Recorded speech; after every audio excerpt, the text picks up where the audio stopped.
ونبينا محمد وعلى آله وصحبه أجمعين أما بعد فأعوذ بالله من الشيطان الرجيم بسم الله الرحمن الرحيم قال الله تبارك وتعالى في كتاب الكريم في سورة البقرة بعد أعوذ بالله من الشيطان الرجيم ولنبلونكم بشيء من الخوف والجوع ونقص من الأموال والأنفس والثمرات وبشر الصابرين الذين إذا أصابتهم مصيبة قالوا إنا لله وإنا إليه راجعون صدق الله العظيم اللهم رب اشرح لي صدري ويسر لي أمري واحلل عقدة من لساني يفقهوا قولي آمين اللهم صل على عبدك ونبيك محمد صلى الله عليه وسلم وعلى آله وصحبه أجمعين أما بعد.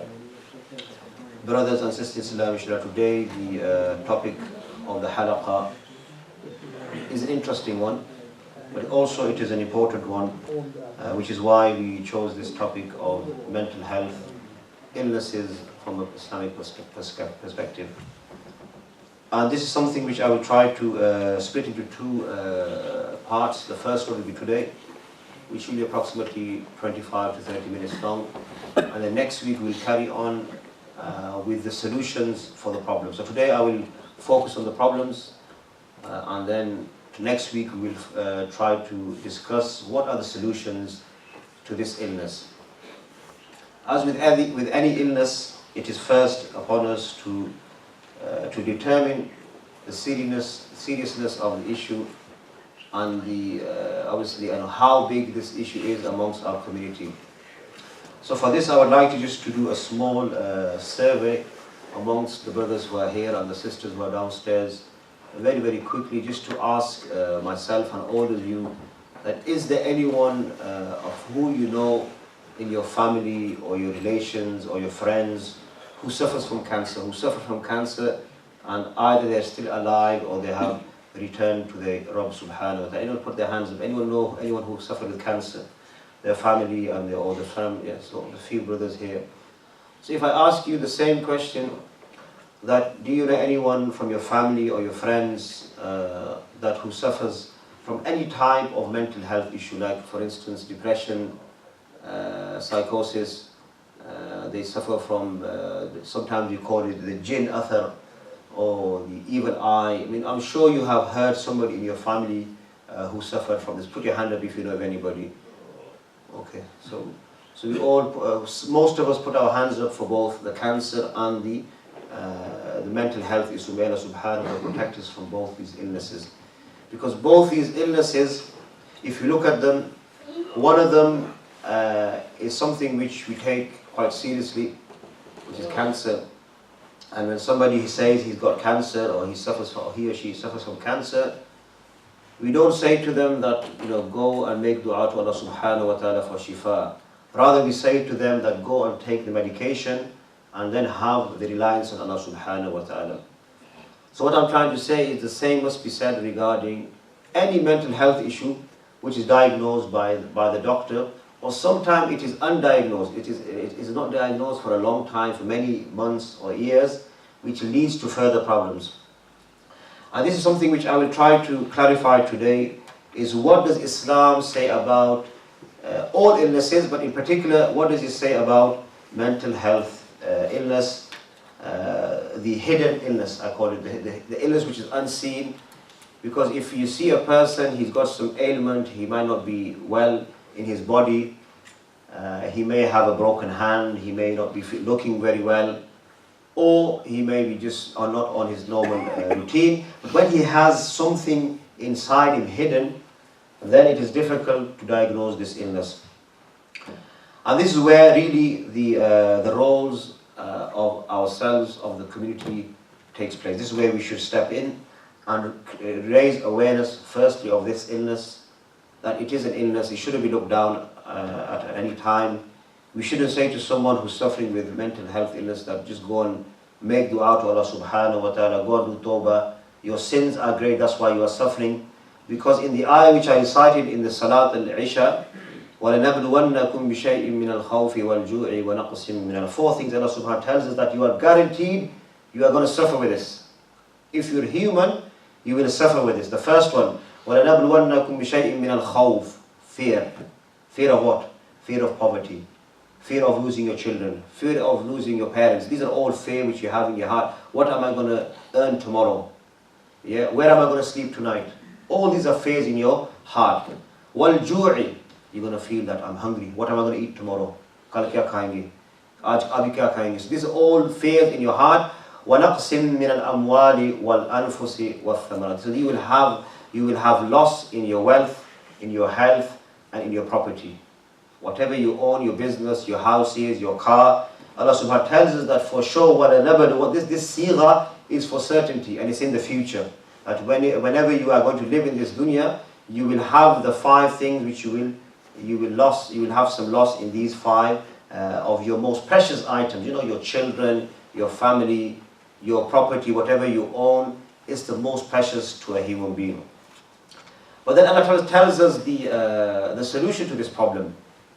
وَلَنَبْلُوَنَّكُمْ بِشَيْءٍ مِنَ الْخَوْفِ وَالْجُوعِ وَنَقْصٍ مِنَ الْأَمْوَالِ وَالْأَنفُسِ وَالثَّمَرَاتِ ولكن he said وَبَشِّرِ الصَّابِرِينَ. And sabr is mentioned 3 times in this ruku. 3 times. Once in this ayah, and then in the ayah before the ayah for Hajj. إِنَّ الصَّفَا وَالْمَرْوَةَ مِنْ شَعَائِرِ اللَّهِ. He tells مُبَشِّرِ الصَّابِرِينَ الَّذِينَ إِذَا أَصَابَتْهُمْ مُصِيبَةٌ. This word إِنَّا لِلَّهِ وَإِنَّا إِلَيْهِ راجعون. Very rarely do we use it for any other occasion than when a death happens. Isn't that true? Only we use it when someone passes away. Inna lillahi wa inna ilayhi. Halaki, Allah is telling us in the same ayah that use it when you have a loss of wealth. You might lose some money. Say inna. We will say when we have disappointed with something. Inna lillahi. The best thing you say inna lillahi wa inna ilayhi rajiun. When you've lost some wealth, if you've lost some of your health is not giving you your 100%, say the same thing. When you feel hungry, say the same thing. And when you have this khawf of the enemy, or the khawf of just a normal sort of fear in your heart, you should recite these few words. And really there's a great meaning behind these words. You know, this is one of the solution to the illnesses. But verily, when you say it with full commitment in your heart, that verily my health, my wealth, everything around here doesn't belong to me, it rather belongs to Allah subhanahu wa ta'ala. If He wishes, He may grant me good health. If He wishes, He can give me bad health. He can give me whatever He wants, He can give me. And I should always be thankful for that, because there's always somebody who is below you, who is less fortunate at you. And this is why we look at the hadith of the Prophet ﷺ. He says that always look at someone who's underneath, below you, in status, in dunya. In deen, what does he say? You look at someone who's above you, who's ahead of you. So you can catch him, you can try to compete with him. And I mentioned this yesterday in the Jummah khutbah, in the bayan, that we should always have this competition, rivalry, only in the deen, rather not in the dunya. In the dunya, you don't compete with one another, because al-hakum al-takathur, this rivalry, this competition will destroy you. You will see, you will put yourself in such a situation that for your children, for your wife, for your family, you'll be taking out money which you don't have. And this issue of credit cards and loans, this will come into. And this is one part of the problem, that when you come to a mental health issue, one of the biggest stresses on a human being is the burden of providing for his family. That how does he earn enough money to keep a roof over my head, to keep 2 times or 3 times food on my plate. And these are all contributors to what? To mental health. So let me carry on with the brief history of when was the first instance, made you ask, that we had the evidence amongst the prophets. You probably all know this. I just want to refresh your memory. That who was the first prophet that you could remember who suffered with stress or depression? We have a couple of huffaz, I'm not going to ask them. Anybody knows who the first prophet was? He has that wealth and then taken away. I don't remember the That is, yeah. So what's the name of that prophet? Anyone remember? It's not Yaqub. Ayub? So Ayub alayhi salam, okay, so he also suffered with an illness, but that wasn't a zahir illness. I'm talking about who was the first prophet that you can remember in the Quran who, I'll give you a clue now, that his son was taken away from him. Yaqub alayhi salam. So Yaqub alayhi salam suffered with severe type of depression after the loss of his beloved son Yusuf alayhi salam. And due to this stress, he lost his eyesight. This is mentioned in the Quran, in Surah Yusuf.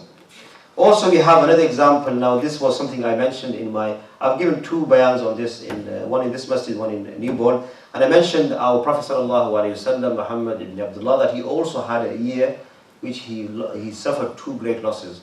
The first was the loss of his wife Khadija and also his uncle Abu Talib. So this was something was very severe on him. And it was such that really, the Prophet ﷺ mentions that had it not been for the Isra wal Mi'raj, this year would have continued for the next year and the next year, and Allah knows when this would have finished. This is how severe it was.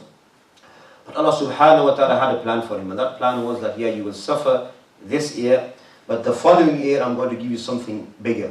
I'm going to give you something like an in'am or a prize which will make you happy, and it will make you forget everything that you have lost in your previous year. So two examples which I want you to keep in your mind at all times. When you receive news of a loss of anything, those five things, try to remember the two great prophets of Islam. We have many instances in the hadith and the seerah of the Prophet ﷺ where people were afflicted with unknown illnesses, hidden illnesses of the mind. They would call them majnoon, they would call them mashoor, they would call them different names. But really at the time the Prophet ﷺ, he was present amongst them, and he would give them some nuskhas, some ayahs to read, which I will relate next week. So what is the best way to overcome these illnesses? But today I just want to go very, very quickly over some of the historic facts in order that you understand that this has been amongst us for the many, many centuries. It's not something new. What has changed is that maybe we approach it in a different way. Maybe people have distorted the way to overcome these problems, but the problem, this issue, this illness has always been there. We look at the 8th century, the first mental health institute or hospital was established by the Arabs or the Muslims at that time. We had great thinkers, great ulama, great scholars like Imam Razi, Ibn Sina, Al-Ghazali. All these were great polymaths and great physicists. They were ulama, they were scholars who tried to combine this fun or this ilm. And we know that they established their own institutes where patients would come and they would come with their problems, and they would sit in front of the raqi or the scholar, and he would recite upon them certain ayahs of the Quran. So all the solution came from the Quran.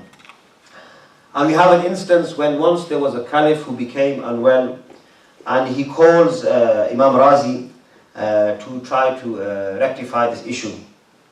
And it's a long narration, I don't want to go through the whole thing, but it is something which he actually uses the spiritual healing, or the ruqya if you can call it, in order to make his situation better. And the caliph had tried everything, he had tried the whole of his wealth on trying to cure himself, but he wasn't able to do so.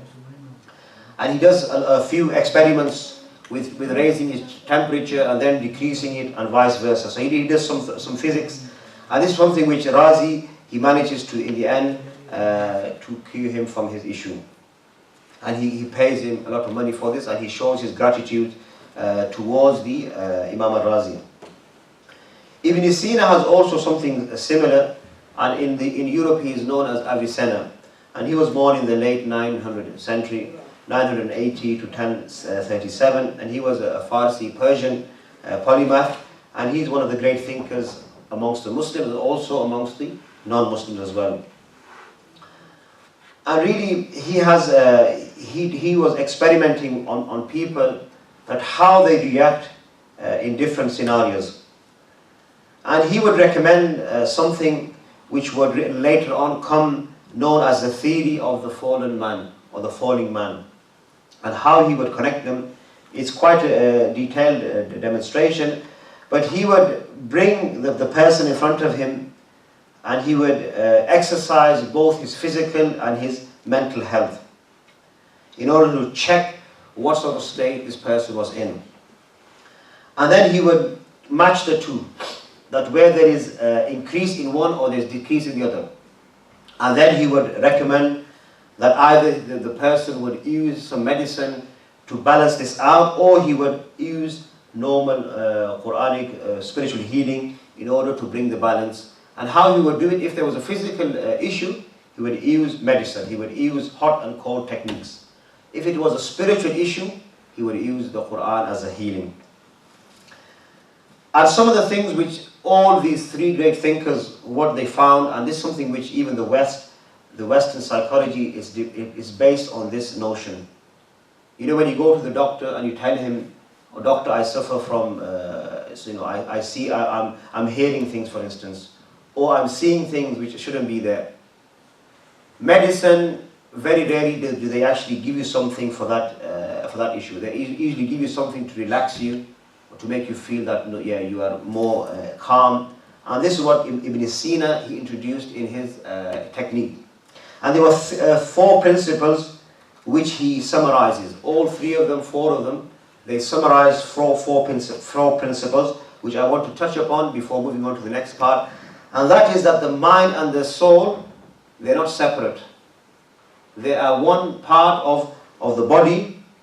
And really this is what Islamic psychology tells us, that the mind and the body, they must work in tandem.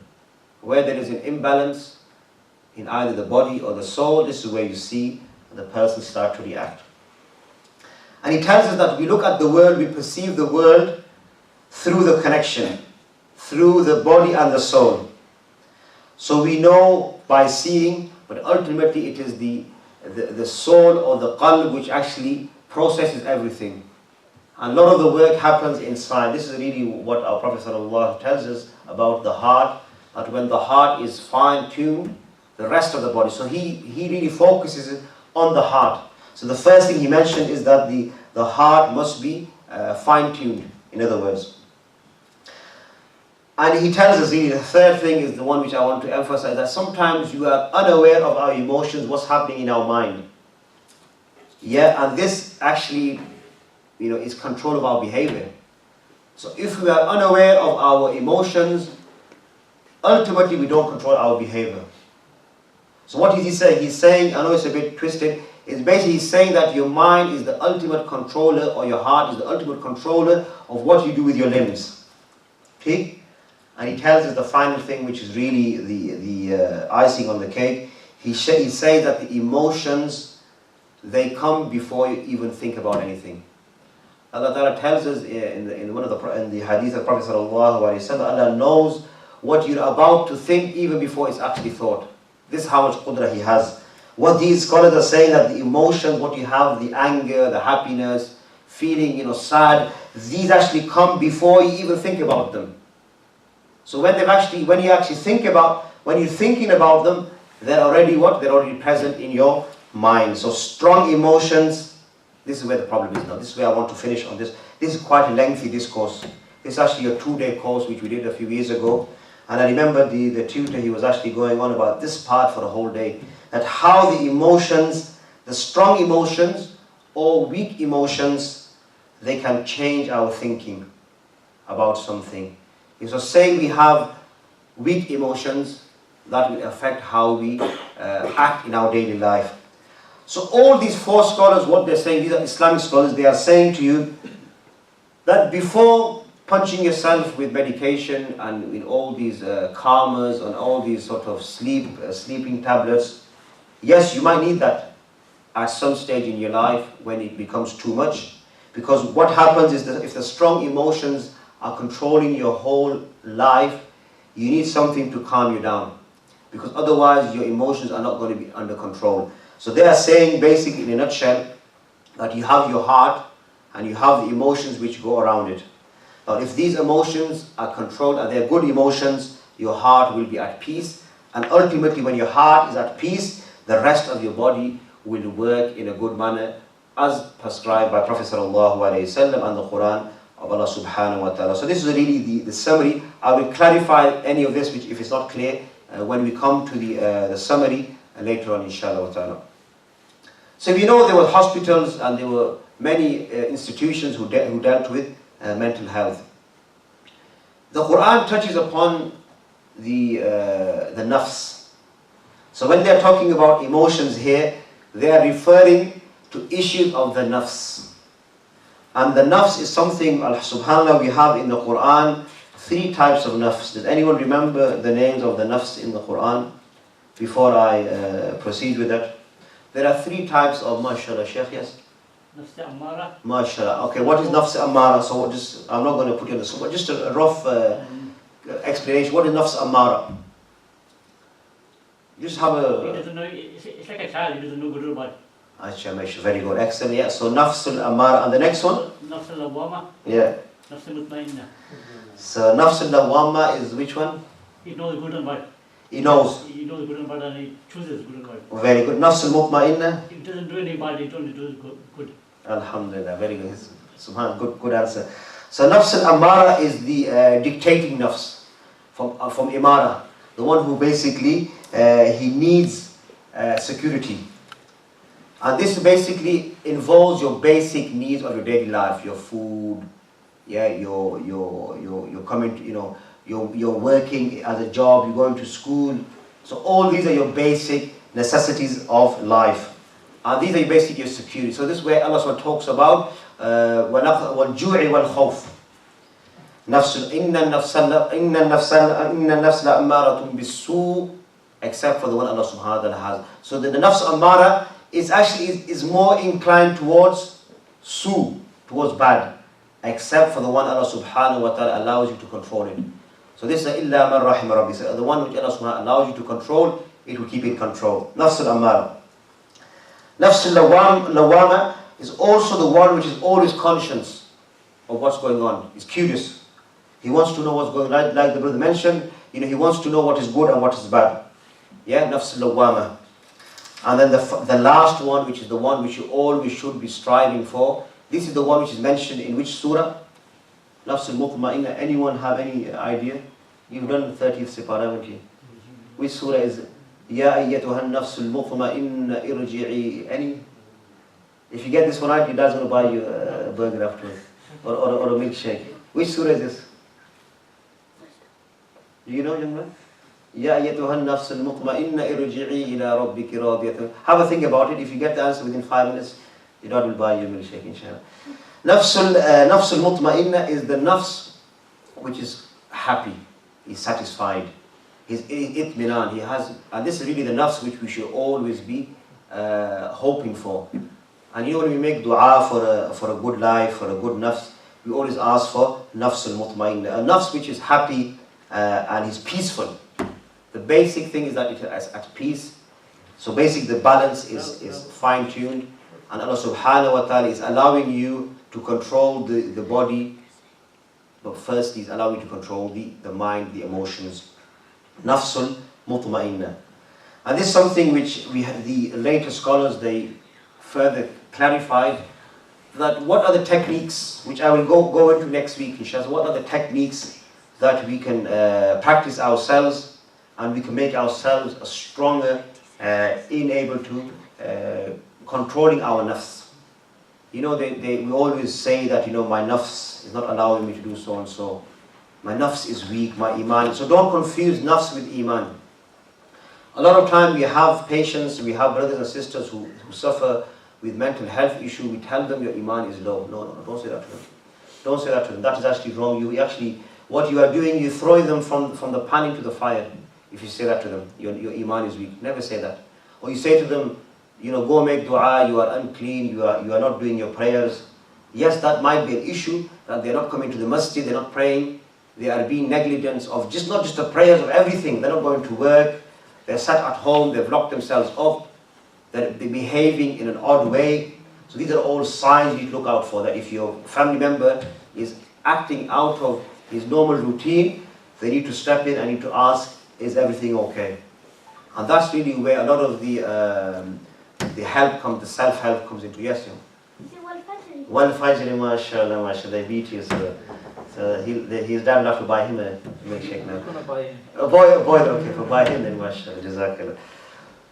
So when we hear of somebody who's suffering with it, these are just, I'm going to mention a few points before we wrap up, before 7:30, is that we need to be aware of our surroundings. Children, because they are ma'soom, very rarely do they get touched with this issue. But unfortunately, more and more cases are coming through where children, even under the age of bulugha, are suffering with some kind of mental health, psychosis, OCD, hearing things, seeing things. This is on the increase. And you may ask, why is it on the increase? Why is that we have so much advanced medicine? Science has reached its ultimate limit. We have reached the skies, we have gone onto Mars, but yet this small thing of the heart we cannot able to determine, or we're not able to control. There's a reason for this. Allah tells us in Surah Bani Israel, وَيَسْأَلُونَكَ عَنِ الرُّوحِ قُلِ الرُّوحُ مِنْ أَمْرِ رَبِّي وَمَا أُوتِيتُم مِنَ الْعِلْمِ إِلَّا قَلِيلًا. So this issue of ruh, the soul, it's not in the hands of people. It doesn't matter how much we might think we are skillful, we are fulan sheikh, we are fulan, we have so much powers, and we see unfortunately nowadays people going to the limits of using illegal haram methods to try to control this issue of mental health, jadoo, jinn, possession. And this is actually furthering the problems. It's making the problem even greater. So you are digging a bigger hole for yourself. What we see is, I've never seen this phenomena so much on the increase as it is at this current moment. Every other house you talk to, there is some issue. Oh, he's done another on me. They don't like me. They don't like us. They're jealous. They have sent a jinn towards us, to our house. Fine, we're not saying it's not true, but we have over-exaggerated the problem that it has actually taken over our lives. Allah, I see people, youngsters, who, because of this issue, they're staying at home, they're not earning a livelihood, they're not studying, they are just basically become they become mushrooms in their house, they cannot move. And this is really the dilemma which we face. When I talk about, inshallah, next week, the different techniques, and there are sahih hadith, there are sahih narrations which we can use to cure ourselves, or better ask someone to decide upon us. But I don't want to get into that because it's a long process, because I'm going to actually try to have a demonstration. I'm going to ask one of our Iraqis to come and do a live demonstration. So if anybody is suffering with jinn or jadoo or sihr, be prepared. Inshallah, it's a big topic. I think we need clarity on it. Yeah, so much in the UK at the moment. They're making money as well because they're pulling the triple rate. Brother is 100% right. And we deal with this issue on a daily basis. Marriages are being broken up. Children are being taken away from their parents. Father, mother, parents are disobeying their father and mother. A lot of cases. I can't get a job, it's jadoo. I can't find a spouse, a husband or a wife, it is jadoo. I found a husband and a wife, but I've separated because of jadoo. It is in every field of our life. It's not. Every inch of our life, it is jadoo. Oh, I sneezed, it's because of jadoo. So it's become so ridiculous. Unfortunately, it's become common in everything which we do. And this is the biggest problem, that we made it into the bala, which is not. Ibn Taymiyyah, he says actually that the jinn is something weak. It is us insan who makes it strong. Shaykh al-Islam, may Allah bless him, his soul, he was a great thinker. Some people don't agree with him, but really he was a great thinker, great scholar. He said that the jinn, when he comes to you, how dare he, try to attack you when you have the Quran on your lips, when you have this shifa on your lips, when you are insan. And people mention the narration that the Prophet ﷺ also was affected with sihr. There's a big debate about this narration, that whether it happened, if it happened, how extreme was the case. But this is something I'm going to touch upon next week. I don't want to go, because this is going to go actually for another half an hour if I touch this. So we're going to stop on that narration. But the issue of Shaykh al-Islam, and he says really, and one of my teachers, he said the same thing, that the jinn is something low. But when you give it that power, when you give it the food, and if you give it some fuel, it will naturally attack you. So when you become scared of the jinni, then that's when he thinks, I can actually get on top of this person, I can actually attack him, I can do things to him to distort his thinking, his mind. And this is really the reality, brothers, sisters, Islam. I finish off that when you see the instances of sihr, of jadoo, of black magic, the people have basically, they've given up on life. Themselves, it's not the jinn, they themselves have said that, we cannot fight this battle. We need to go to Fulan Baba, Fulan person to get a taweez or to get a ruqya. And then that's when the jinn says, aha, now I've got him. Now this person is with me for the rest of his life. And unfortunately, it's a sad state of affairs. We know brothers and sisters who have been in this situation for many years. Not just 1 year, 10, 15. One of my friends in madrasa, he had this issue. And this is common amongst the Indo-Pak Bangla community. And there was something on him, he was saying, and he must have traveled to about 50 different Iraqis.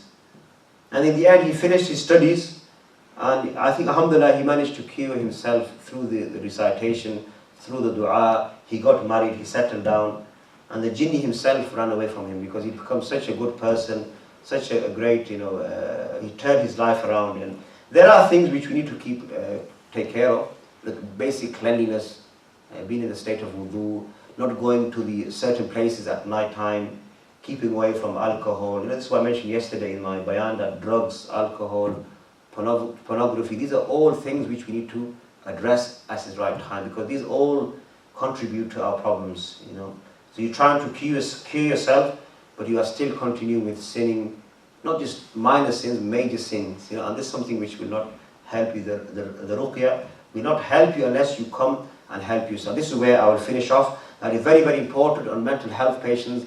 They need to reach out for help, but also the community living around them, the family, need to reach out to them as well. If you know somebody amongst your family, take care of him. Don't condemn him to the hellfire that you are the jinn, you are the shaitan, you have no help. Rather be merciful to him.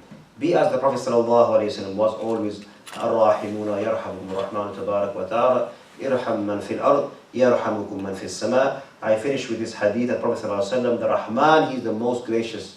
Be merciful with those who are on this earth, and the one who is in the heavens, i.e. Allah subhanahu wa ta'ala, he will be merciful towards you. So may Allah subhanahu wa ta'ala allow us to be merciful towards those who are suffering with mental health issues, whichever form it is. There are different types of it. All of them come under the spectrum of mental health. May Allah subhanahu wa ta'ala keep us protected from this fitna, this sort of bimari. And if you are afflicted, may Allah subhanahu wa ta'ala allow us to keep to the straight path and allow us to have the shifa from the Quran and the Sunnah of the Prophet sallallahu alaihi wasallam. I said what I have said. I hope I haven't offended anyone, and I seek forgiveness from Allah subhanahu wa ta'ala for all our sins. May He forgive us our sins. أقول قولي هذا أستغفر الله لي ولكم ولسائر المسلمين فاستغفروه إنه هو الغفور الرحيم. إن شاء الله.